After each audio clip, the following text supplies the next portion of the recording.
자, 우리 1장 얼마 안 나갔으니까요. 계속 좀 들읍시다. 오늘도 몇 장 못 나갈 겁니다. 1장 1절부터 다시 볼게요. 녹음 이제 녹화하시면 됩니다. 사도들의 행적, 사도행전 제1장. 오 데오빌로요, 예수님께서 행하시고 가르치기 시작하신 모든 일에 관하여 내가 작성한 이전 보고서는 그분께서 친히 택하신 사도들에게 성령님을 통해 명령들을 주신 뒤에 들려 올라가신 날까지의 일을 기록한 것이라. 그분께서 초난을 받으신 뒤에 또한 자신이 살아계심을 절대 확실한 많은 증거들로 그들에게 보여주시고 40일 동안 그들에게 보이시며 하나님의 왕국에 관한 것들을 말씀하시고 또 그들과 함께 모이사 그들이 예루살렘을 떠나지 말고 아버지의 약속하신 것을 기다리라고 그들에게 명령하셨느니라. 그분께서 이르시되 그 약속하신 것에 대해서는 너희가 내게서 들었나니. 여기까지 했습니다. 그쵸? 저번 주에 1절부터 4절까지 저는 5절부터 강의하겠습니다. 요한은 물로 침례를 주었으되 너희는 이제부터 많은 날이 지나지 아니하여 성령님으로 침례를 받으리라 하시느니라.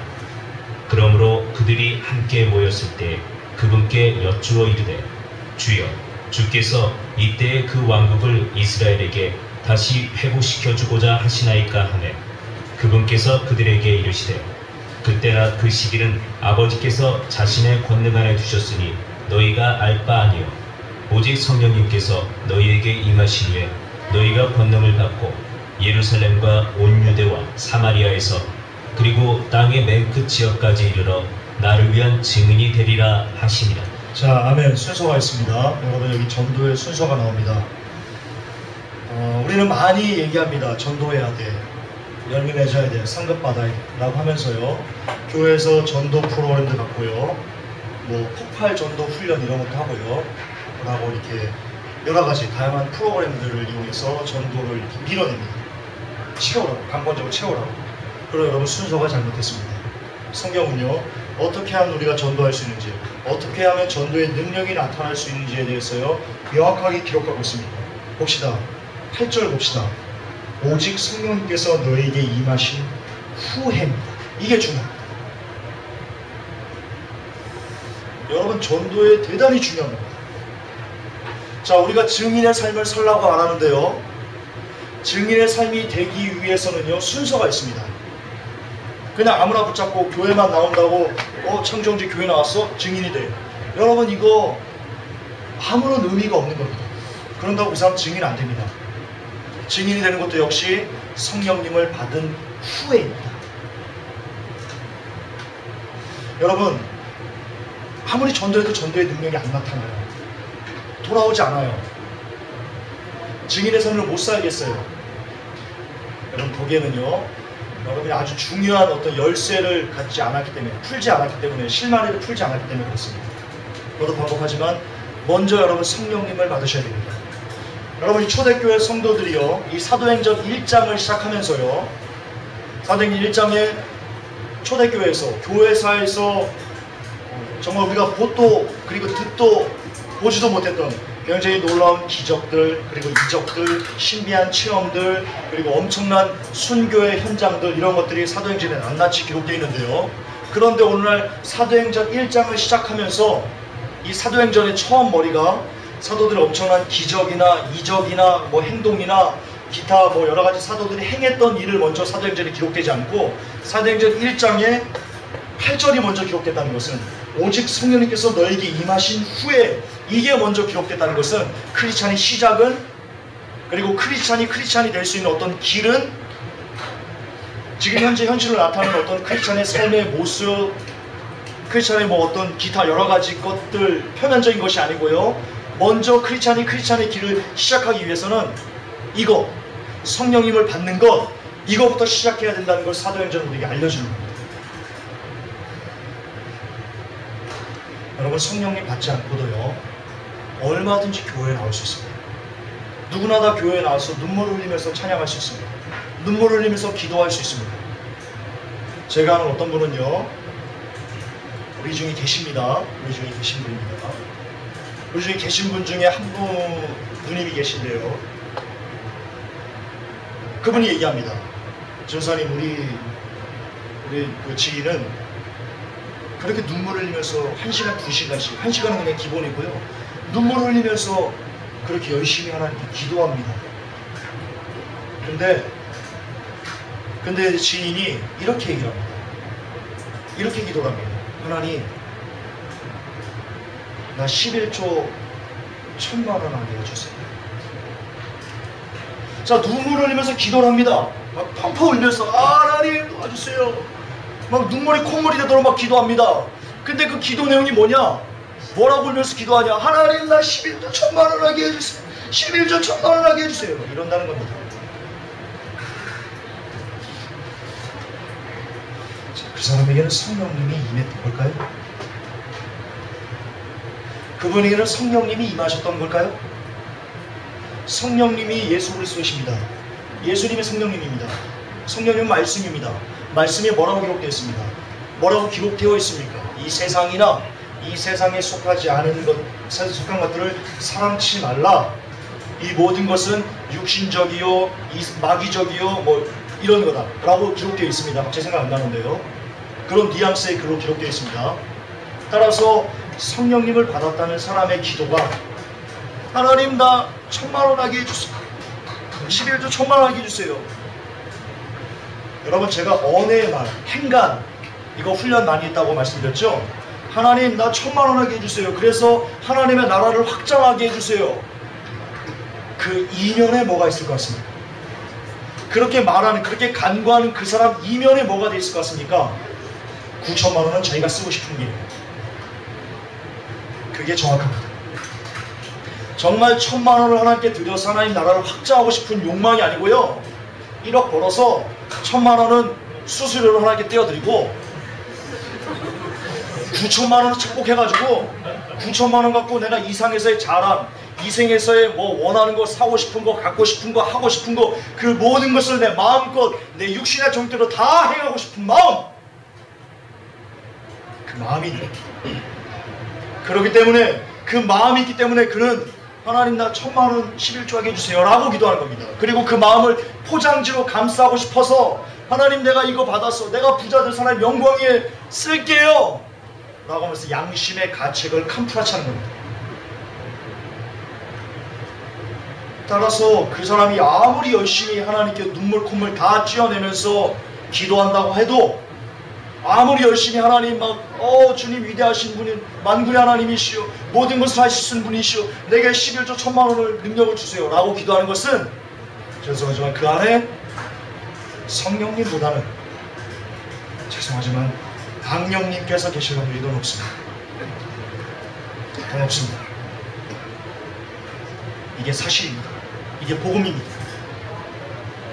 복음이란 그런 겁니다. 제가 말씀드렸지, 복음은 여러분 진짜 복음 앞에 한 사람도 고개 들고 그 복음 나 좋아요, 김전사 그저 그 복음 괜찮은 것 같아, 1,000만 원 한 달에 1,000만 원 11조 하게 해달라고 말하는 그 사람들의 마음속에는 성령님보다는 악령님이 계실 것 같다는 그 복음, 나 좋아 라고 이렇게 환호할 수 있는 사람은 아무도 없습니다. 왜냐하면 우리 중에 진짜 진실되게 이 세상 모든 것을 다 내려놓고 그렇게 살고자, 마음으로부터 살고자 하는 분들은요, 저를 비롯해서 거의 없는 것이 인간의 본성이기 때문입니다. 그러므로 그런 분을 보면요, 아이고 마귀기도 하고 라고 그렇게 매도하는 것이 아니고요, 불쌍하다, 복음을 잘 몰라서 그러는데 내가 어떻게 하면 복음을 알려드릴까? 복음은 그런 게 아닌데, 복음은 내가 죽고 내가 이 세상을 버리고 내가 이 세상에서 찌부가 되고 그리고 하나님의 영광만 나타내는 것인데 라고 하면서 그에게 진짜 복음을 좀 알려줬으면 좋겠다 라고 하는 마음이 불같이 일어나는 것이 옳은 마음입니다. 아이고 저 마귀 새끼,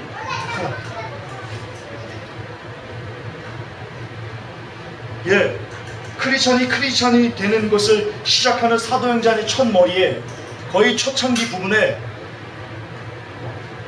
오직 성령님께서 너에게 임하신 후에 라고 기록되어 있는 것은요, 회복교회 성도 여러분 잘 새겨 들으셔야 됩니다. 여러분들 중에는, 그리고 저 역시도 어쩌면 우리가 성령님을 받지 않은 상태에서 그저 지식적으로, 그저 혼적으로 그렇게 말씀을 전하기도 하고 말씀을 듣기도 하고 신앙생활을 하기도 하고 그럴런지도 모릅니다. 알 수 없습니다. 알기가 힘듭니다. 그렇기 때문에 아직도 여러분, 주님 내게 성령님을 주세요 라는 기도를 혹시 하지 않았다면, 그저 영접 기도했으니까, 나 교회 나오니까 나 성령님 받았지 라고 이렇게 치부하고 성령님을 받는 것에 대해서 등한시하다면 좀 우리의 문제를, 우리의 신앙을 좀 점검해 보셔야 될 필요가 있지 싶습니다. 저는 기도합니다. 성령님, 왕이신 예수여 오셔서, 다시 성령님 오셔서 송기칠 장로님처럼 성령님 임하시옵소서 이런 게 아니고요. 저는 제가 성령을 받았다는 어떤 확실한 증거, 이런 것들이 각자의 삶의 열매로 표출이 돼야 되는데요. 그런 것이 없는 상태에서는요, 여러분들 각자가 기도하셔야 됩니다. 하나님, 혹시 내가 성령님을 받지 않은 상태에서 지금 크리스찬의 이름을 갖고 있습니까?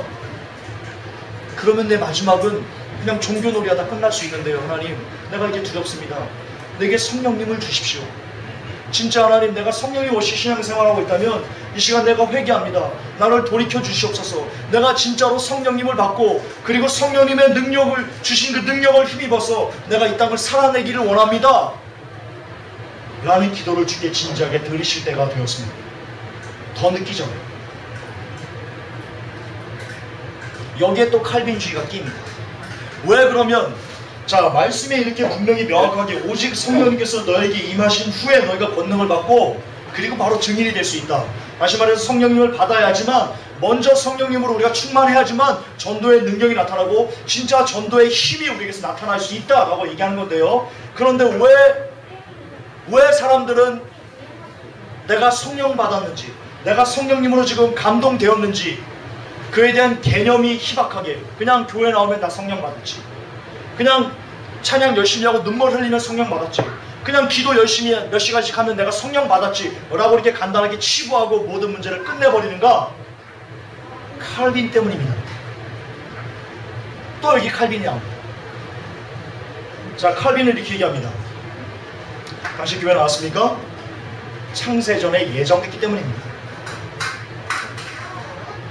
당신 지금 하나님의 향해서 눈물을 흘리고 있습니까? 기도하면서 눈물을 흘리고 있습니까? 그런 눈에 보이는 표면적인 어떤 열매가 있습니까? 당신은 성령 받은 겁니다. 성령 받은 것을 모르겠다고요? 왜 이렇게 믿음이 없어요? 믿음을 가지세요. 지금 마귀에게 지금 휘둘리고 있는 거예요. 예, 칼빈주의가 그렇게 얘기합니다. 다시 말해서 칼빈주의는 오늘날 한국교회 성도들에게 뭘 가르쳤냐면, 교회 나오면 성령 받은 거예요. 기도하면 성령 받은 거예요. 찬양하면, 찬양하면서 눈물을 흘리면 성령 받은 거예요. 말씀 들으면 성령 받은 거예요. 목사님 성령 받은 거예요. 장로님 성령 받은 거예요. 권사님 성령 받은 거예요. 집사님 성령 받은 거예요. 교회에서 성가대 하고 있어 성령 받은 거예요. 찬양단 하고 있어 성령 받은 거예요. 이렇게 뭔가 하면, 직분을 맡으면 그냥 이꼬로 성령 받았어 라고 도장을 꽝꽝 찍어버리기 때문입니다. 그렇기 때문에 성도들은요, 내가 성령을 받았는지, 내가 성령님으로 지금 충만한지 라는 것에 대한 분별, 분석 전혀 없이 그냥 칼빈주의에 함몰돼서 아하, 나는 구원받았네, 낼 일이 만무하고 있는 거예요. 칼빈 때문에, 이 쓰레기 칼빈 때문입니다. 그만 없었어. 칼빈만 없었어. 이 땅에 칼빈주의만 없었어도 성도들이 성령님도 없이 성령 받았네, 구원 받았네 라고 잔치하는 헛된 잔치는 많이 상당 부분 줄어들었을 것입니다. 참 나쁜 칼빈, 참 나쁜 사람.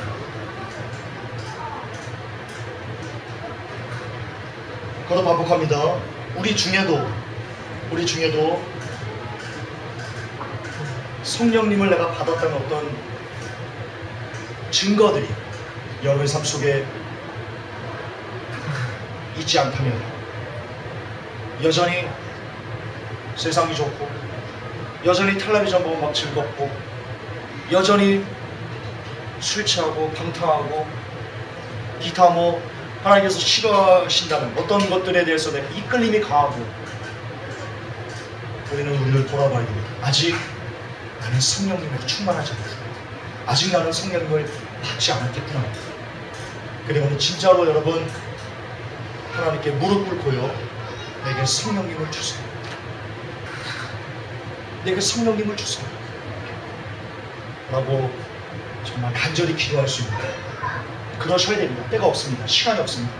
그러셔야 됩니다. 그래서 마침내 성령님으로 충만해서 진짜 나를 위한 증인이라고 되어 있습니다. 여기 보면 나를 위한 증인이 되리라 라고 되어 있습니다. 나가 누굽니까? 예수님입니다. 예수님을 위한 증인. 예수님을 위한 증인 뭡니까? 예수님을 위한 증인이 뭡니까? 여러분, 예수님의 가치관을 전가하는, 예수님이 왜 오셨고, 예수님이 무슨 말씀하셨고, 예수님에 관계된 뭔가를 전하는 사람을 얘기하는 겁니다. 근데 이 땅에 보세요. 이 땅의 목사님들 보세요. 이 땅에 크리스찬이라고 하는 사람들을 보세요. 그들이 예수님을 위한 증인입니까? 아니면 바알을 위한 증인입니까? 자, 이 땅에 수많은 번영신학 보세요. 조영기 목사님 보세요. 그분이 예수님을 위한 증인이에요? 4차원의 형상이 예수님을 위한 복음이에요? 4차원의 형상은 루시퍼를 위한 복음이에요. 루시퍼를 드높이는 복음이라고요. 그러면 그분이 이 땅에 70만의 성도들을 양적 부흥을 그렇게 일으켰는데, 그분이 쏟아내는 그 메시지가 예수님을 위한 복음이 아니고 루시퍼를 위한 복음이라면, 그러면 그 사람은 성령님 받은 거예요? 조영기 목사님은 성령님을 받으신 게 아니에요. 결과적으로 그렇다는 거예요. 결과적으로. 분명히 성경은 이렇게 얘기합니다. 나를 위한 증인이 되라. 너희가 성령님을 받은 후에는 나를 위한 증인이 되어야 된다. 예수 그리스도를 위한 증인이 되어야 된다. 예수 그리스도를 위한 증인, 예수 그리스도의 가치관을 전하는 증인, 예수 그리스도의 삶의 라이프 스타일을 전하는 증인, 예수 그리스도의 지식과 사고방식과 경험과 그분이 왜 죽으셔야 됐고, 그분이 무엇을 쏟아내셨고, 그분의 가치관과 목적이 무엇이었고, 이것을 전하는 증인이 되어야 됩니다. 성령 받은 사람은 반드시 이것을 전하는 증인이 되어야 됩니다. 근데 성령 받았다면서 목사님이라고 하면서 번영신학을 전하고 신사도를 전하고 루시퍼만 기뻐하는 일을 한다면, 그는 강단에서 아무리 열심히 말씀을 전한다고 할지라도 예수님을 위한 복음을 전하는 증인입니까? 아니면 루시퍼를 위한 복음을 전하는 복음? 루시퍼를 위한 복음? 루시퍼를 위한 부금을 전하는 증인입니까? 예, 말해 뭐합니까? 따라서 우리가 무엇으로 판단할 수 있냐? 이 땅에서 번영신학을 전하는 분들, 신사도 잘 먹고 잘 살아야 돼, 복복복복 외치는 분들이 죄송하지만 그들 속에 성령님은 아니 계십니다. 그리고 더불어서 똑같이 그 메시지를 듣고 아멘하고, 아 그래, 우리 목사님이 11조 1000만 원 하는 사람들 100명이 이 땅에 이 교회에 있다고 그랬지, 있으라고 축복기도 했지, 아멘, 그 축복 내게 해주세요 라고 아멘하고, 그와 같은 삶을 살기 위해서 몸부림치는, 그리고 그와 같은 삶을 이루기 위해서 성취해달라고 하나님께 매달리는 그런 사람들 속에 역시 성령님은 아니 계십니다. 악마님이 계실 확률이 높습니다. 악마님. 여러분, 기독교는요, 여러분 복음은요 참 힘든 겁니다. 누가 복음을 쌍수들고 환영한다고 합니다. 여러분, 복음만큼요 이 땅에서 사람을 가끔 지치게도 만들고요, 힘겹게도 만들고요, 눈물 나게도 만들고요, 그렇게 하는 겁니다. 그러나 그럼에도 불구하고 사도 바울이 얘기했죠. 우리가 바랄 것이 이 세상뿐이면 우리가 제일 불쌍한 사람이다. 사도 바울도 그렇게 얘기했습니다. 이 복음이 그만큼 이 땅에 있는 성도들을 세상으로부터 왕따시키고 따돌림 당하게 되고 사람들에게 어리석게 보이고 그렇게 만드는, 그게 복음의, 여러분, 복음이 우리에게 하는 일입니다. 여러분, 복음은 절대로 세상과 양립될 수 없습니다. 복음의 그게 고유한 그 가치성입니다. 복음은 세상과 양립될 수 없습니다. 따라서 우리는 이 세상을 살아가는데요, 진짜 복음을 갖고 있는 가슴에 간직한 사람은요, 이 세상과 타협이 안 됩니다. 타협이 안 되니까요, 사람들에게 어리석어 보입니다. 야, 적당히 해, 대충 해. 그러나 그렇게 할 수 없습니다. 하나님이 보고 계시기 때문에. 따라서 진짜 복음을 갖고 있는 사람들은요, 이 땅에서 힘겨워집니다. 어려워집니다. 세상살이가 팍팍합니다. 다른 사람들이 볼 때 굉장히 어리석어 보입니다. 그러나 그 끝은 영원한 천국. 제가 한번 말씀드렸습니다. 인생의 연수가 70이라고 합니다. 평균 연령 72.2세인가요? 여성분들은 그보다 몇 년 더 많고요. 평균 내서 70이라고 합시다. 자, 70, 3분의 1 장으로 빼야 됩니다. 70에서 3분의 1 빼면 얼마입니까? 아, 나 국어를 잘 못하겠어. 대충 딱 잘라서 반원이 걸려서 25년? 25년 뺍니다. 70에서 25 빼면요, 예? 55요? 45? 45. 45에서 3분의 1 또 빼야 됩니다. 왜? 일하잖아요. 여러분, 일이 즐거워요? 일 고되잖아요. 예, 일하는 거 고된 겁니다. 노동. 일은 여러분, 저주 중에 하나입니다. 하나님께서 인간에게 주신. 아시잖아요. 아담에게 너희가 땀 흘려서 썩어 노동, 그거 죄에 대한 결과물이 일입니다. 워크입니다. 성경대로 말씀드리는 겁니다. 성경대로. 뭐 청교도는 일이 뭐 신성하다, 하나님이 주셨다라고 하는데요, 성경대로 얘기하세요. 성경대로. 성경 일은요, 우리가 하나님의 법을 잃어버린 그에 대한 죄가, 대가입니다. 일은. 그러므로 일은 힘겨운 겁니다. 즐거운 게 아닙니다. 근데 물론 그것도 하나님께 주셨기 때문에 즐거움으로 감사함으로 받으며 버릴 것이 없다 라고 이렇게 인정이 되기 때문에 즐겁게 하나님 은혜 안에서 하려고 애쓰는 거죠. 이 일 자체는 여러분 괴로운 거예요. 자, 어쨌든 그럼 뺍니다. 즐겁지 않으니까 뺍니다. 45에서 3분의 1 뺍니다. 그러면 꼴랑 한 20년 정도 남습니다. 그게 뭐냐? 20년이 뭐냐? 우리가 이 땅에서 즐길 수 있는 모든 시간입니다. 잠잘 때 즐길 수 있어요? 꿈으로 즐기나요? 꿈 깨면 개꿈인데? 김태우 개꿈 속으로인데? 네. 꿈 나갑니다. 일은 재밌지 않습니다. 힘겹습니다. 짜증나기도 하고요. 어쨌든 그러니까 즐기지 못하니까 빼야 됩니다. 그러면 인간의 삶 가운데, 인간이 일평생의 삶 가운데 참 재밌다, 즐겁다, 세상을 누릴 수 있다 라고 하면서 세상에 취해서 세상을 마음껏 맛봐도요, 인간의 평생 꼴랑 20년 맛보다가 죽는 겁니다. 아무리 맛있는 걸 먹고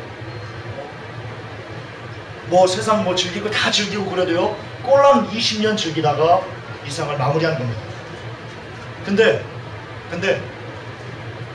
이 20년을 하나님 말씀 때문에 복음을 간직하고 20년을 힘겹게 스스로 우리를 고되게, 스스로 우리를 세상에서 만물이 찌기처럼 그렇게 조금 찌그러지게 산다 할지라도 꼴랑 20년만 견디면요, 그러면 그 후의 시대는 알려드릴게요.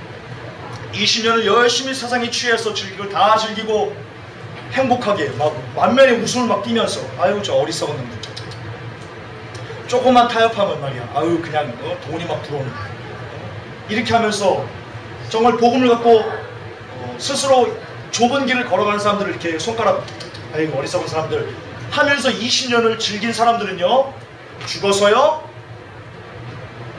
사람에게 한 번 죽는 것은 정하신 일이요 괜히 심판이 있으리니 영원한 불지옥에서요 20년만 고통받으면 됩니까? 내가 이 땅에서 20년 즐겼으니까 20년만 거기서 고통받으면 됩니까? 연옥입니까 무슨? 연옥 없는 거 아시죠? 새빨간 거짓말인 거 아시죠? 20년, 200년, 2000년, 2만년, 성경에 보니까 요한계시록이 세세토록 영원이야. 자, 20년 꼴랑 잘 즐기면, 정말 최선을 다해서 20년 즐겁게 살면요, 나중에 그 20년이 지난 후에는요, 영원한 불족에서 영원히 고통받으면서 절망 가운데서.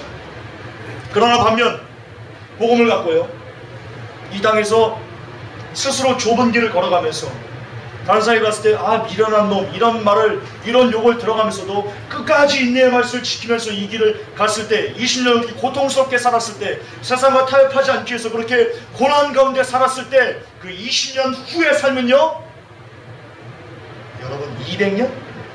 2000년? 2만년? 영원한 기쁨입니다. 이걸 믿는 게 믿음입니다. 이걸 믿는 게 그리스도입니다. 따라서 이 땅에서 20년 고난받는 거 아직 일도 아니지 그까짓 거 라고 생각할 줄 아셔야 됩니다. 나 지금 가난한 거? 그까짓 거 일도 아니지. 지옥에 비하면 야 여기 천국이다 야. 나 지금 아픈 거, 병들어서 아픈 거, 야 지옥 불구덩이에 비하면 야 이거 정말 아무것도 아니다 야. 평생 아팠으면 좋겠다 야. 그럴 수 있으셔야 됩니다. 그리고 하나님은요, 죄송하지만 그렇게 믿는 사람들을요, 그런 사람들의 형편을 돌아봐 주십니다. 성경적입니다. 성경. 이건 번영신학이 아닙니다. 그렇게 내 것을 내려놓은 사람들, 진짜 하나님 앞에 자신의 삶을 다 던져버릴 수 있는 사람들을 하나님 절대로 그냥 두지 않습니다. 성경에 뭐라고 되어 있습니까? 먼저 그의 나라와 그의 의를 구하면 이 모든 것이 뭔지 아십니까? 그 앞에 뭐라고 되어 있어요? 이방인들이 구하는 것은 이것이니 이 생에 무엇을 먹을까, 무엇을 입을까, 이런 걱정을 한다. 그런데 성경은 너희가 이 먼저 하나님의 나라와 그의 의를 구하면 이 모든 것, 무엇을 입을까, 무엇을 먹을까, 어디서 잘까, 이런 모든 것들, 세상살이에 필요한 이 모든 것을 하나님이 때를 따라서 너에게 주신다라고 언약하셨습니다. 할렐루야, 믿음입니다. 번영신학이 아닙니다. 물론 이건 안 됩니다. 하나님께서 다 주신다고 했으니까 하나님의 나라의 의를 먼저 구해야지. 이건 번영신학입니다. 뒤에 받을 거를 생각하고 거래하는 겁니다. 이건 안 됩니다. 그냥 순수하게 진짜 하나님이 좋아서, 하나님의 나라가 좋아서 그의 나라와 그 의를 위해 구하면, 그게 진심이면 하나님은 나머지를 여러분들이 더해 주십니다. 아멘. 번영신학 아닙니다.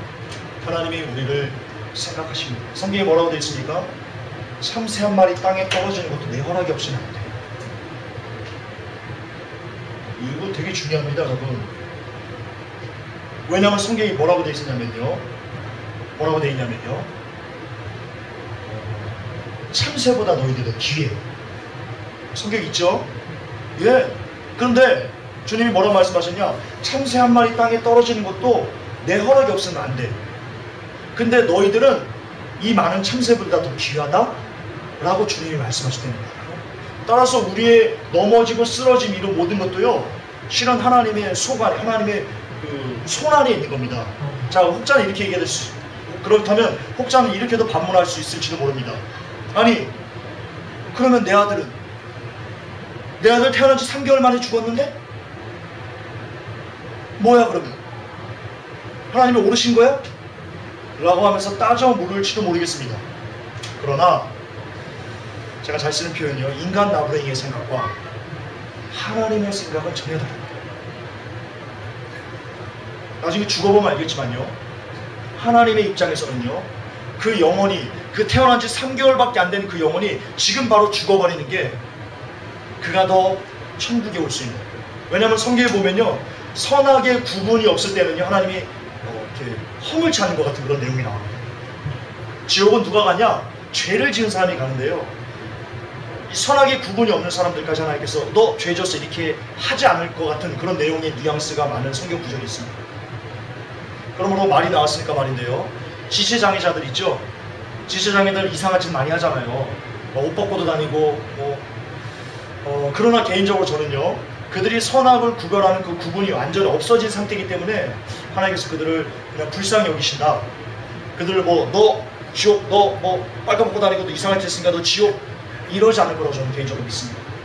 하나님은요, 이 세상에서 가장 합리적이고 가장 논리적이고 가장 적당하게 판결하시는 분이십니다. 인간이 봤을 때 불합리해? 그것을 뛰어넘는 정말 가장 누가 봐도 앞뒤 전후좌우로 미래 과거를 다 따져봤을 때 가장 옳구나, 하나님의 판결이 가장 옳구나 라고 역사하시는 분이라고 저는 믿습니다. 예, 괜히 신비하게 모르기 탁 그런 건 아니십니다. 가장 이성적이신 분이십니다. 내가 성경에서 발견합니다.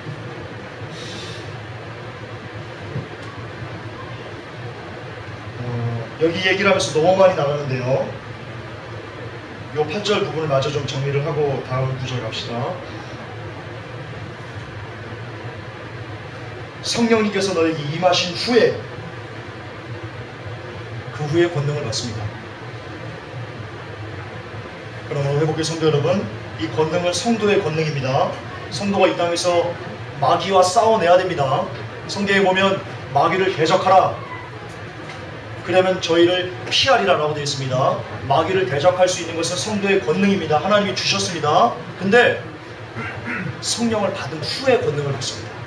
다시 말해서 성령님을 받은 후에 우리는 진짜 크리스찬이 될 수 있습니다. 따라서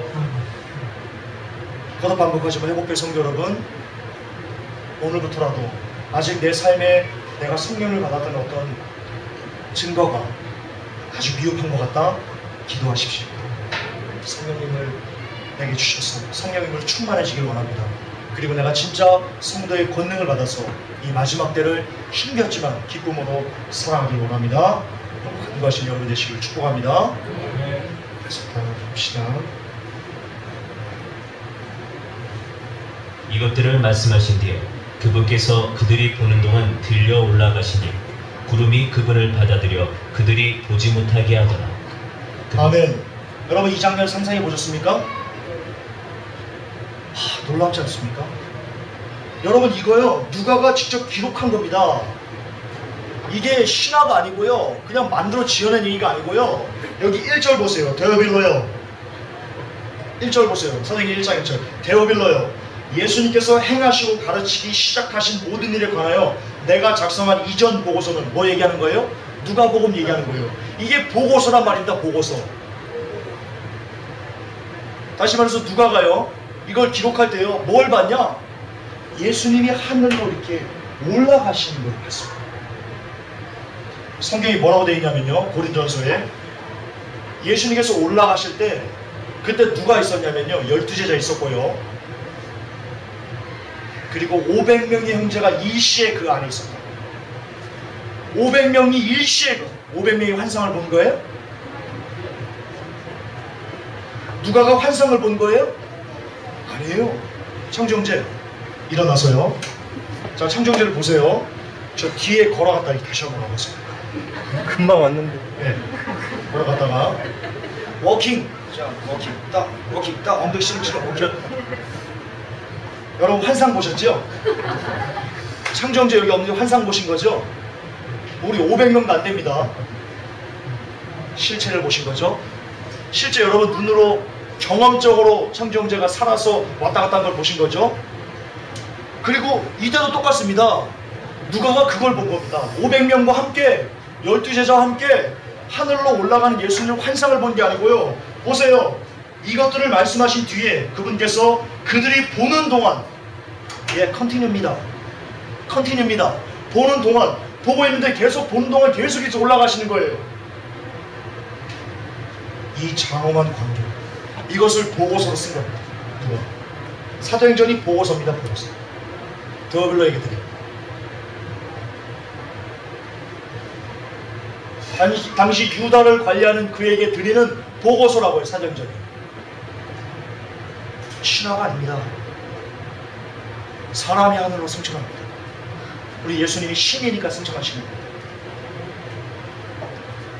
상상해 보셔야 돼요. 그 놀라운 광경, 그 장엄한 광경. 근데 성경은 이렇게 얘기합니다. 여기 나오나? 나오네요. 계속 좀 뒤에 봅시다. 자, 중요한 거 나옵니다. 보세요. 올라가실 때 그들이 똑바로 하늘을 바라보고 있는데 보라, 흰옷 입은 두 남자가 그들 곁에 서며 또 그들이 이르되 너희 갈릴리 사람들아 너희가 어찌하여 서서 하늘을 바라보느냐 너희를 떠나 하늘로 들려 올라가신 이 동일한 예수님께서는 너희가 그분께서 하늘로 들어가심을 본 그대로 오시리라. 할렐루야. 아멘. 자, 교회의 시작은 이래서 시작된 겁니다. 자, 교회의 시작은요 다른 데서 시작된 게 아닙니다. 교회의 시작은 어디서 시작되냐면 어떤 믿음에서부터 뿌리가 되냐면 이겁니다. 너희들 왜 쳐다보니 이 예수님은 너희들이 본 그대로 다시 이 땅에 오셔. 이게 없었으면요 교회는 존재하지 않습니다. 이게 없었으면요 신약은 존재하지 않습니다. 이게 없었으면요 기독교는 존재하지 않습니다.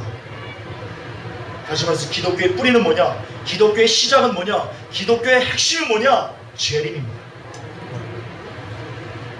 이 재림을 이야기합니다. 이 재림을 기다리자고 하는데 사람들은 얘기합니다. 웃기지 마. 웃기지 마.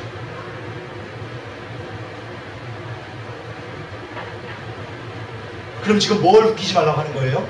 이 재림을 얘기하는 사람들 웃기지 마라고 하는 것은요 기독교 웃기지 마, 예수 웃기지 마 이러고 있는 거예요. 그러면서 교회에서는 예배드리는 겁니다. 주님을 찬양하는 겁니다. 지금 그들이 그들의 입으로 예수님 웃기지 마 라고 하면서 그게 본질인데 그러면서 자기들은 교회에서 예배드리는 겁니다. 주님을 찬양하는 겁니다. 눈물을 흘리는 겁니다. 따라서 우리가 뭘 할 수 있냐? 이 재림에 대해서 알지도 못하고 얘기해도 코웃음 치고 콧방귀 키고 그러면서 찬양하면서 눈물 흘린다. 그 대상이 하나님이 아닌 겁니다. 그렇게 결론나는 겁니다. 그 대상이 주님이 아닌 겁니다. 누구를 경배하면서 눈물을 흘리냐? 루시퍼일 확률이 높습니다. 확률이 높습니다.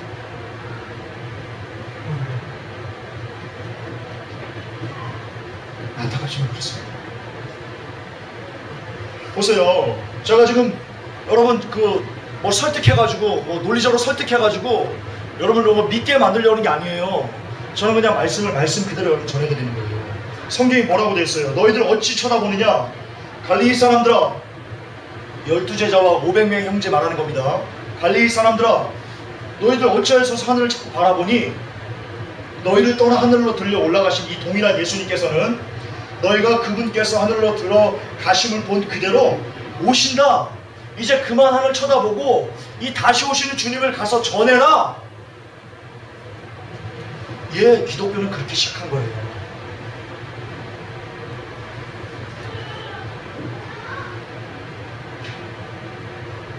이게 기독교의 핵심이 되니까요.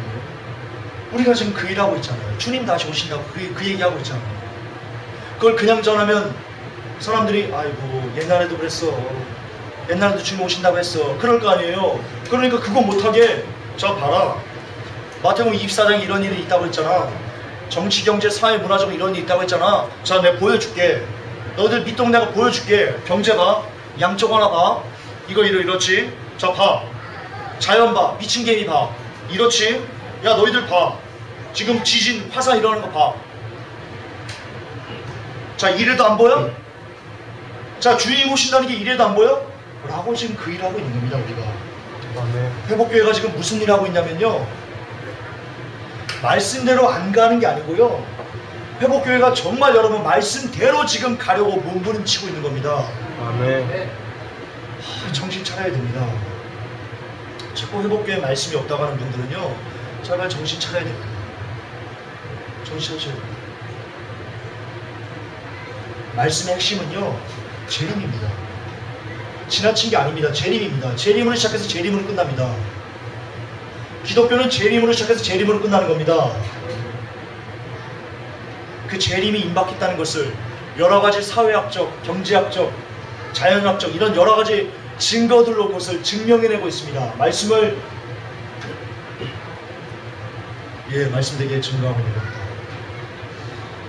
딴소리 하시면 안 됩니다. 기독교의 핵심은 하늘로 들어가심을 본 그대로 오시는 것. 그것을 믿고 그것을 전하고 그것을 우리의 생명이 끝나는 날까지 전하다가 죽는 것. 그게 크리스찬의 사명입니다. 할렐루야. 그때 그들이 올리벳이라는 산으로부터 예루살렘으로 돌아왔는데 이 산은 예루살렘에서 안식일에도 다닐 수 있는 거리에 있더라. 그들이 들어가서 다락방으로 올라가며 베드로와 야고보와 요한과 안드레와 빌립과 도마와 바돌로메와 마테와 알페오의 아들 야고보와 셀로 시몬과 야고보의 형제 유다가 다 거기 머물더라. 이들이 다 여자들과 예수님의 어머니 마리아와 그분의 형제들과 함께 한마음이 되어 기도와 간구를 계속하더라. 아멘. 여기 성도의 실체가 나옵니다. 자, 이제 예수님께서 올라가시고요. 이것을 보고 이제 예수님을 따르는 무리들이 이제 모이기 시작했습니다. 진짜 예수님이 올라가신 다음에 진짜 교인들이 모이기 시작했습니다. 근데 교인들이 모였어요. 이 공동체를 이뤘어요. 가장 먼저 한 일이 여기 나옵니다. 그게 뭡니까? 기도와 간구를 계속하더라. 이게 교회에서 행해지는, 교회 공동체에서 제일 중요하게 행해져야 되는 일입니다. 기도와 간구를 하나님께 계속 드리는 겁니다. 오늘날 교회는요, 오늘날 교회 공동체는요, 기도와 간구가 주가 아니고요, 프로그램이 그 자리를 꿰찼습니다. 심리학적인, 사회학적인 기타 여러 가지 것들이 그 자리를 대신 꿰차고 들어왔습니다. 그렇기 때문에 얼마 전에 통계조사가 있었죠. 크리스찬들 대상으로 설문조사했는데요, 크리스찬들 90% 이상이 하루에 10분도 기도를 하지 않는다고 합니다. 하루에 10분. 통계입니다. 정말 말씀대로, 이 사도행전대로 교회가 교회를 이끌었다면, 목회자들이 교회를 이끌었다면, 사도행전대로 교인들이 모였을 때 그 무리가 무엇을 위해서 힘써야 돼요? 모여서 기도는, 그냥 크리스찬들은 모이면 그냥 뭉치면 기도하고요, 뭉치면 말씀 나누고요, 또 뭉치면 기도하고요, 또 뭉치면 말씀 나누고요, 또 뭉치면 기도하고요, 또 뭉치면 말씀 나누고요. 계속 이걸 해야 됩니다. 왜? 이게 진짜 힘이니까요. 근데 오늘 이걸 하지 않습니다. 기도가 어리석은 것이 되었습니다. 크게 기도하면 이렇게 얘기합니다. 하나님 귀청 떨어지시겠다.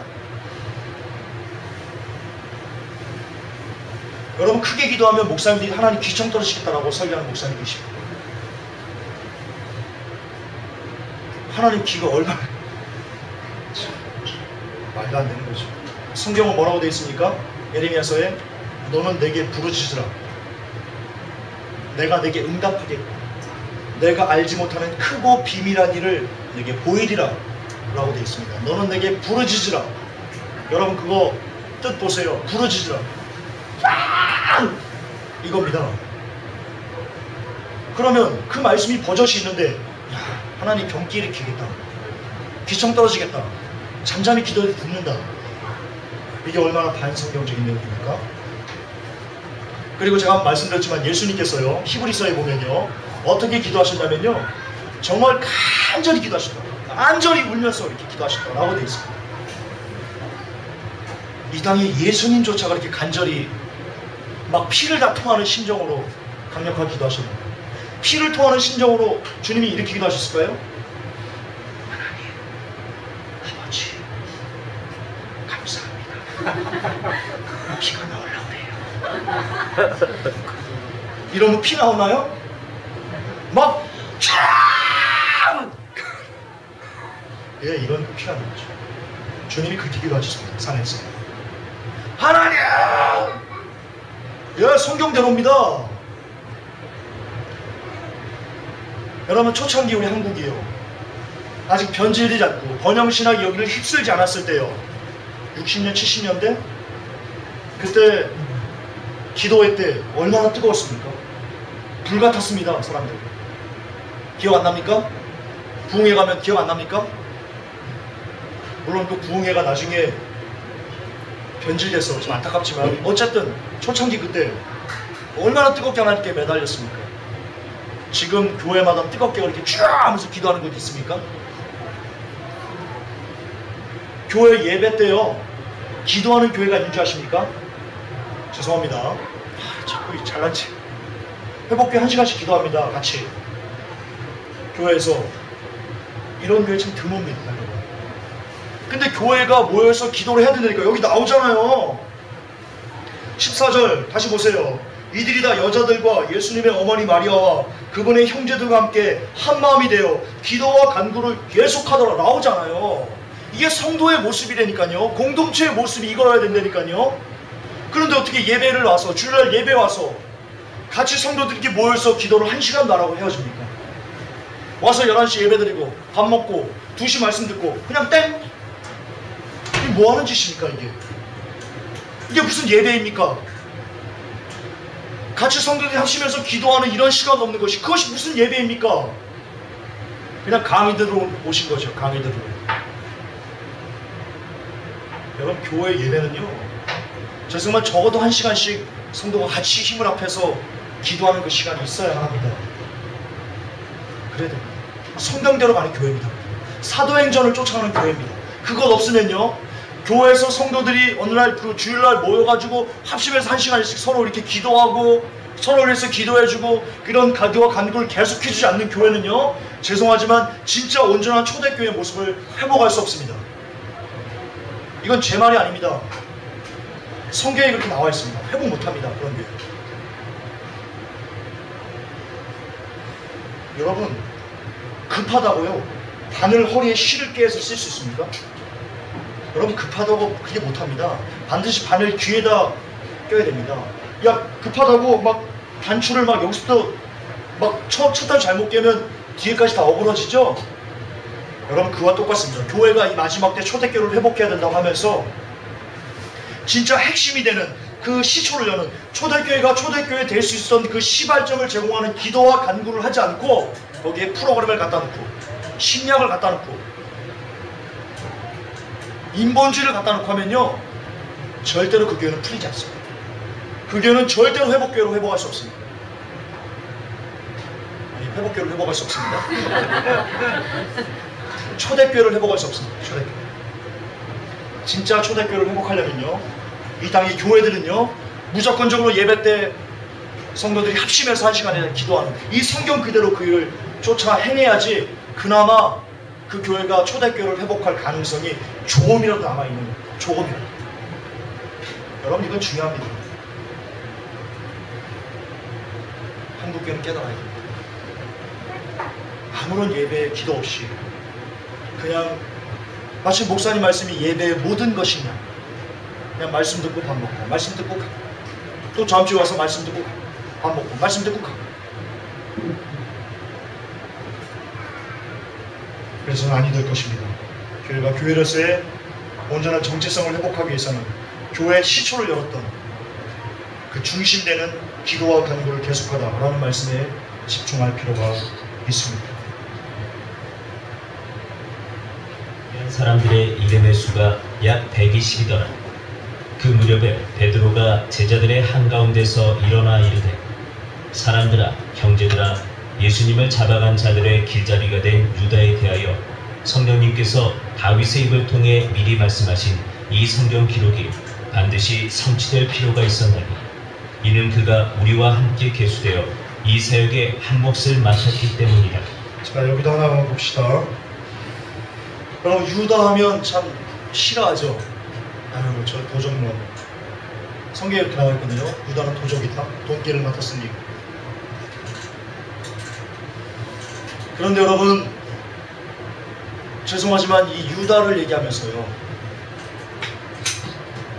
여러분을 봐야 된다는 내 모습을 봐야 된다는 거 아십니까? 우리는요 이 성경을 볼 때요 그렇게 우리가 문화적으로 길들여져서 그래요. 성경을 볼 때요 나쁜 사람이 나오고 좋은 사람이 나오면요 우리는 꼭 우리의 감정을 어디에 이입시키냐면요 좋은 사람 쪽에 이입시켜요. 그래서 막 좋은 사람이 막 핍박받고 그러면요 마치 내가 핍박받는 것처럼 막 가슴 졸이고요. 영화 볼 때도 그렇잖아요. 그렇잖아요. 성경 볼 때도 그래요. 예를 들어 봅시다. 다윗과 골리앗이 있습니다. 그럼 막 골리앗이 다윗에게 막 야 너 개 잡으러 왔냐 막 그러면서 막 뭐 이렇게 막 뭐라고 욕하지 않습니까? 그때 우리의 막 분노가 일잖아요. 그러면서 다윗이 빨리 저 골리앗을 막 물리쳤으면 좋겠다 라고 얘기합니다. 그리고 다윗이 막 물 막 던져가지고 막 쌩 해가지고 머리에 박혀가고 뭐 괜히 통쾌하고 왜 그런지 아십니까? 내 감정이입을 내가 다윗이 돼서 내가 다윗으로 감정을 이입해서 그래서 성경을 보기 때문입니다. 그러나 실상 우리는 다윗에 가깝습니까? 아니면 골리앗에 가깝습니까? 여러분의 삶을 잘 돌아보십시오. 제 삶을 잘 돌아보십시오. 여러분의 삶은 과연 다윗처럼 하나님 앞에 온전한 모습으로 삽니까? 아니면 골리앗처럼 하나님을 욕되게 하면서 삶을 사십니까? 우리의 삶이 어떻습니까? 죄송하지만 우리의 삶은, 저의 삶은 다윗보다는 골리앗에 가깝습니다.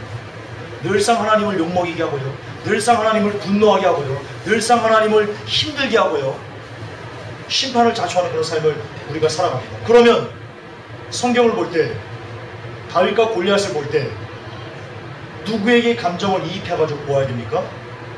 예, 우리는 골리앗에게 이입해야 됩니다. 아, 내가 골리앗 같은 놈. 야, 내가 이렇게 죽는구나. 야, 내가 이렇게 멸망하는구나. 야, 나 어떻게 하면 되지? 라고 하면서요, 골리앗이 죽을 때요, 여러분 아파해야 됩니다. 내 모습이니까요. 내가 저주받아 끊어지는 거니까요. 이것도 마찬가지입니다. 예수님을 잡아간 자들이 길잡이가 된 유다, 이거 볼 때 그냥 흘려듣고요, 아이고 그놈 쌤통이다, 그렇게 보시면 안 됩니다. 그렇게 보시는 것은요, 여러분이 지금 베드로의 입장에서 성경을 보기 때문입니다. 그러나 우리는 베드로기보다는요, 죄송하지만 유다일 때가 더 많습니다. 그게 우리의 실체입니다. 본 모습입니다. 따라서 예수님의 길잡이가 된 유다라고 할 때요, 여러분 찔림이 있어야 됩니다. 안 돼. 안 돼. 관원이 안 돼. 내가 예수님 잡아다 죽였는데. 나 쓰레기인데. 주님 나 어떻게 해야 되죠? 여러분 이런 애절함, 이런 안타까움, 이렇게 죄스러움, 하나님 용서해 주세요 라는 겸비, 여러분 읽으면서요, 그 유다를 여러분에게 발견해야 돼요. 여러분이 유다거든요. 여러분 베드로예요? 여러분 12사도예요? 여러분 유다예요. 나는 유다예요. 우리가 예수님 잡아다 죽였어요. 아니라고? 거짓말한다고요? 여러분의 삶을 돌아보세요. 그 쓰레기 같은 삶을 돌아보세요. 금난한 것들 들어보세요. 우리가 예수님을 잡아다 죽인 유다예요. 그럼 이걸 보면서 여러분 아파야 돼요. 내가 유다인데. 그렇게 성경을 볼 줄 알아야 돼요. 이제부터 회복교회 성도 여러분, 성경을 볼 때 그냥 보지 마시고요, 악한 이들 보면요, 여러분의 감정을 이입하세요. 내 모습인데. 나구나. 아나니아 삽비라. 내가 팔아먹었는데. 예, 그렇게 생각하시고 그렇게 믿으셔야 돼요. 그렇게 믿고 철저하게 무릎 꿇고 하나님 용서해 주세요. 살려주세요. 내가 유다같이 살았지만 주님 나를 불쌍히 여겨주세요. 유다는 제 길로 멸망의 길로 갔지만 하나님 나는 유다처럼 멸망의 길로 가고 싶지 않아요. 하나님 나는 살고 싶어요. 살려주세요. 내가 유다가 안 되기를 원해요 라고 기도하실 줄 아셔야 돼요. 아멘. 그러셔야 돼요. 우리는 유다예요. 우리는 잘나지 않았어요. 우리는 인간 하부형이에요. 기억하시기 바랍니다. 계속 봅시다. 이제 이 사람이 불법의 대가로 밭을 산 뒤 거꾸로 떨어져 한가운데가 터졌고 그의 창자가 다 흘러나왔으므로 그 일을 예루살렘에 거하는 모든 사람이 알게 되어 그 밭을 자기들 고유의 말로 아겔다마라 하니라. 그것은 곧 피밭이라는 말이라. 시편에 기록된 바 그의 거처를 황폐하게 하시며 아무도 그 안에 거하지 못하게 하소서 하였고 또 그의 감독직을 타인이 취하게 하소서 하였나니. 자, 유다 보세요. 우리 보세요. 여러분 모습 보세요. 여러분이 예수님을 잡아다 죽이고는요, 여러분이 지금 목매달아 죽었습니다. 그리고 여러분이 떨어졌어요. 여러분의 창자가 터진 겁니다. 내가 그렇게 된 겁니다.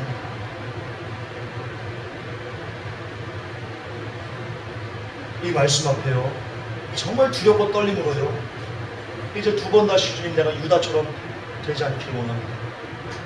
예수님 팔아먹지 않기를 원합니다. 그런 믿음의 고백을, 그런 다짐의 고백을 주님께 드릴 수 있어야 됩니다. 또한 보세요. 성경에 보면 그의 감독직을 타인이 취하게 하소서라고 되어 있습니다. 여러분이 유다라고 했죠?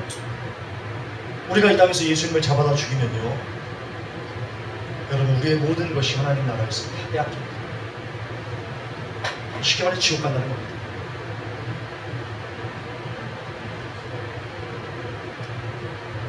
주님이 주신 소중한 것이 있습니다.